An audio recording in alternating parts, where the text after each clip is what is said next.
Blessaður og velkomin í þáttinn 3 í hegðun sem við viljum hægt að vera með. Og þetta ekki kannski beint 100% barnalagt að hafa sér svona, en þetta bara svona hluti sem menn hættir að vera með þegar komnir með sjálfstraustið og sjálfsálitið og vita sitt virði. Í þessu þætti það sem við viljum hægt að gera og ástæðan við viljum hægt að gera þetta basically að þetta sýnir lítið sjálfstraust og þetta sýnir þú þarft utanaðkomandi þætti til þess að líða mikilvægur. Ert kringum menn sem gerir þetta, þá veist þú bara að hann að sækjast eftir viðurkenningu annars staðar að.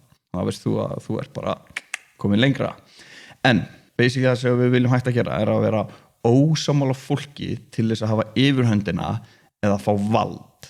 Sem basically þýðir að sumir eru oft ósammála öðrum bara til þess að vera ósammála eða koma með eitthvað annað öðruvísi angle á hlutunum bara til þess að gera. Oft þetta að vera svona sína völd eða sína svona yfirhöndina og ég ætla að koma með dæmi og svona hvernig þetta myndi hljóma í samræðum og þú myndi hendi setningu sem væri summa fyrir mitt var bara besta upplifun sem ég upplifa í Ítalíu, bara geggja ferðarstana og flottu matur og bara fáránlega gaman, bara aldrei upplifa annað eins sumarfrí. Og maður sem myndi vilja upphefja sjálfan sig með að vera ósammála myndi bara segja eitthvað þessi áttina. Það ekki hægt að bera saman í Ítalíu og Japan.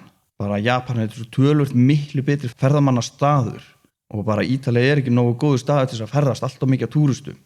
Þannig hann að upphefja sjálfan sig og koma með eitthvað svona rök og vera ósammála bara til þess að hann geti haft yfirhöndina til þess að basically upphefja sjálfan sig. Þannig hann bara rífast að því bara. Og þegar við gerum þetta, þá erum við að missa virðingu, skilur. Að þú ert að sýna það, við erum með betri skoðun eða betri aðferð eða betri leiðir eða upplifa eitthvað betur til þess að vera með yfirhöndina. Getur ekki sætti fram að bara hann var að skemmta sér og eitthvað svoleiðis. Þú hefur pottþétt lent í þessu, eins og þú kemur með eitthvað sögu, eitthvað sem þú gerðir og vinuðin eða einhver annar þarf að toppa söguna. Þú segir frá að þú varst á brettaferð eða þú varst á tónleikum eða þú varst að gera eitthvað, skiptir ekki máli hvað það þú tala eitthvað sem þér fannst gaman og hann kemur með sögu til þess að beturbæta þína. Það til dæmis að upphefja sjálfan sig.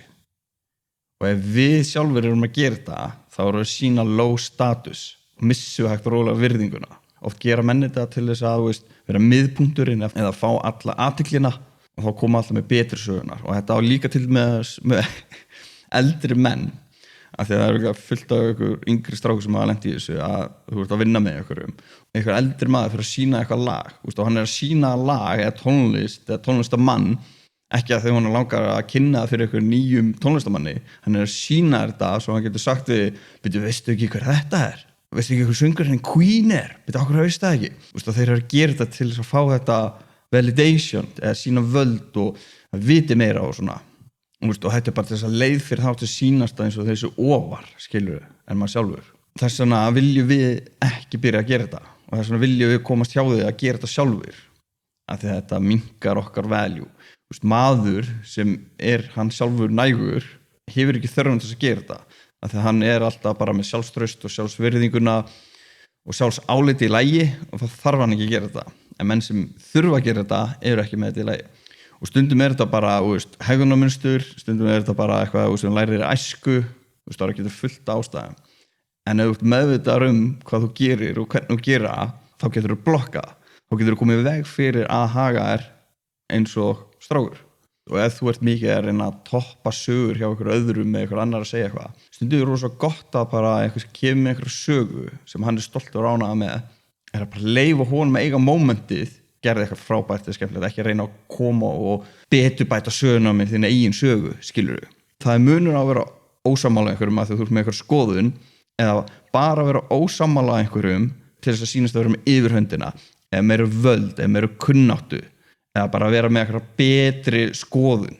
og svona í grunninn fólk skynjar þetta það er svona fattar þetta svona undir meðvitundin hjá þeim og þú hefur kannski tekið eftir sumir eru miklu meira likeable sumir eru einhvern veginn fá bara alla með sér í hóp allir vilja gera allt með þessar manneskju svo einhver önnur manneskja sem enginn enn hanga með eða chilla til dæmis að þetta einn hlutur af því að maður sjálfur manneskjan sem alltaf að beturbæta sögur eða þræta einhvern til þess að sína yfirhöndina þá hættir fólk að vilja vera með manni umkringismann og þegar menn gerir þetta, vita ekkert að það að gera þetta, taka ekkert eftir þessu.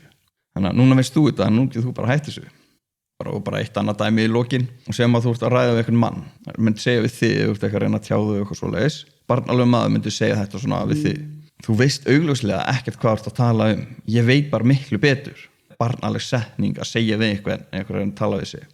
En hvernig myndir svona alvöru maður segja sömu setninguna? Hann myndir sennilega segja eitthvað í þessa áttina. Þetta mjög áhugaverð sýn, en ég með annars sjónarhorn á málinu. En ég virði alveg þína skoðun. En núna komum að lokum, hann að takk fyrir að hlusta, en í næsta þætti fer ég yfir í þessa típuna sem hefur alltaf rétt fyrir sér. En við sjáumst, takk fyrir að hlusta.